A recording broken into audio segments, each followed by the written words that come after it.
연휴에 많이들 다니셨을 텐데 이번 설 민주당에서 제가 좋아하는 박용진 의원님 설 민심 어땠습니까? 그런 얘기 하시면 민주당에서 맞습니다. 저는. 민주당보다 제가 더 좋으시죠?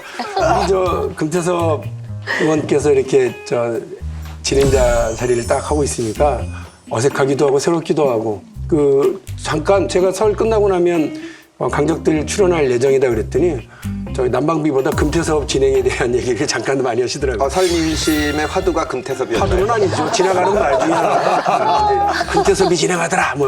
이런 거였어요. 저는 보니까요. 설 전부터 우리 의원들은 상가 방문도 하고 설 인사도 미리 다 하고 하지 않습니까? 이 두 단어로들 얘기들 하세요. 그러니까 하나는 불안해예요. 일단 대통령과 국정 운영에 대한 불안감. 이거는 여당을 지지하든 야당을 지지하든 똑같이 갖고 계시는 느낌이더라고요. 그리고 이재명 대표의 사법 리스크와 관련해서는 이상해예요.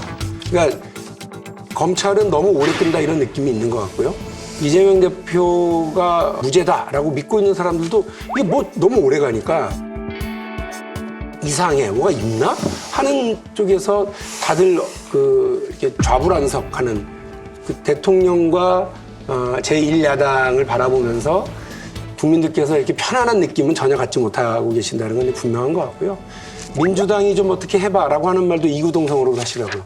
그러니까 민주당이 좀 어떻게 해봐라고 하는 건 제1야당으로서의 견제도 좀 똑바로 하라는 얘기도 있지만 민주당 니네도 별로 이쁨 받기가 어려운 상황이라고 하는 걸 분명히 지적들 하세요. 그래서 보면 대통령에 대한 국정운영 지지는 여전히 부정평가가 더 높죠. 그리고 대통령이 하려고 하는 노동개혁이라든지 선거법 개정이라든지 이런 제안들은 국민들이 흔쾌히 별로 받아들이지 않아요. 안 될 가능성이 많아. 이렇게들 다 응답을 하는데 유독 정당 지지에서는 국민의힘이 민주당보다 높아요.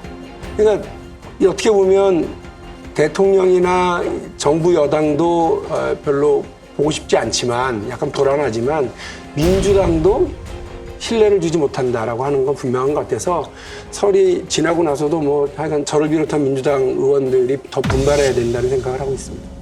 네, 지금 말씀과 상당히 유사한 얘기이고요. 많이들 답답해 하시는 것은 사실인 것 같습니다.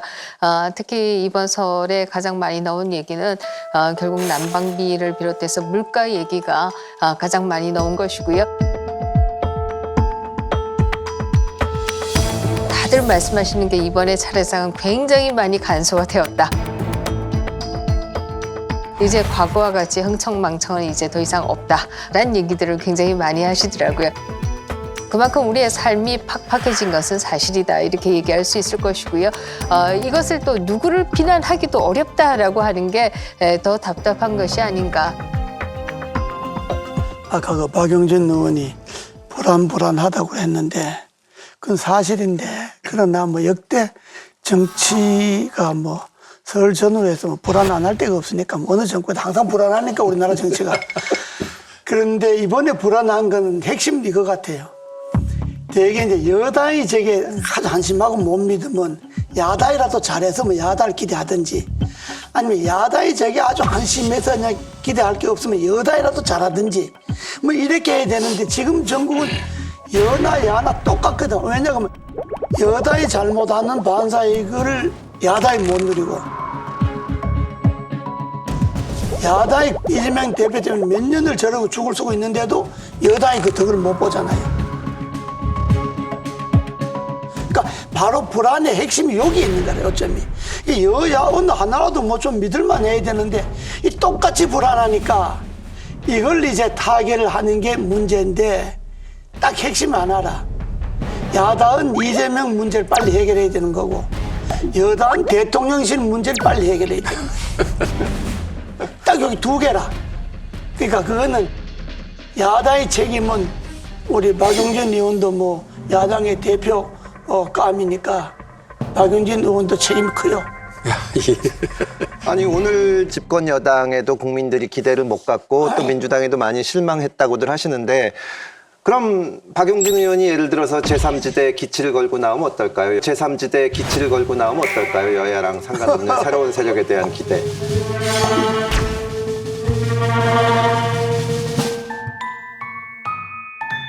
왜 설 직후부터 이런 식으로 사람을 몰고 가십니까? 민주당을 나와서 새로운 기치를.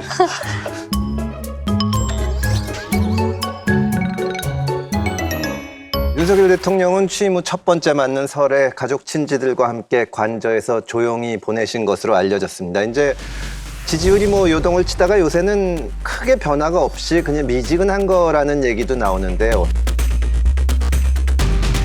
윤석열 대통령에 대한 민심은 어떻게 보셨습니까? 네, 뭐 지금은 박스권이다. 뭐 이렇게들 일반적으로 표현하는 것 같습니다. 30% 후반대에서 40% 초반대에서 머물러 있다. 그 이후로 더 이상 올라가고 있지 못하는 이유가 뭐냐? 크게 보면 전 두 가지 이유가 있다 이렇게 보입니다. 첫 번째는 이번 설 연휴 동안에 대통령의 중동 순방과 관련해서 굉장히 많은 성과가 있었다라고 얘기하지만 오히려 약간의 하향 조정된 것이 아니냐라고 하는 일반적인 여론조사들의 경향인 것 같다 이렇게 보이고요. 거기에는 결국 대통령실과 나경원 의원의 갈등으로 비춰진 부분이 상당히 영향을 미친 것이 아니냐 이렇게 보입니다. 일반적으로 국민들은 잘하는 것도 중요하지만 일단은 집안 싸움을 하는 것을 가장 싫어하는 것 같다 이런 생각이고요. 그런 면에서 본다라고 하면 나경원 의원과 대통령실 간에 주고받는 모습에서 이거 뭔가 좀 불안하다 이런 것들을 느꼈던 것이 아니냐. 이것이 지지율이 더 올라가는 것을 막는 걸림돌이 되었던 것이 아니냐 이렇게 보입니다. 그런 면에서 본다라고 하면 결국 윤석열 대통령이 한편에 있어서는 본인이 대한민국의 제1 영업사원이라고 얘기하면서 열심히 경제적으로 뛰는 것도 중요하지만 그에 못지않게 집안이 얼마나 평안하냐 이것이 굉장히 중요하다 이렇게 얘기 드릴 수가 있고요. 당대표 선거를 두고 있기 때문에 이 선거가 초반에는 약간의 잡음이 있었습니다만 얼마나 민주적으로 치러지느냐 이것이 결국 지지율에 있어서도 앞으로 중요한 요인이 될 것이다 이렇게 생각합니다. 윤석열 대통령 이 정부가 지지율이 안 올라간 이유 중에 하나가 뭐냐?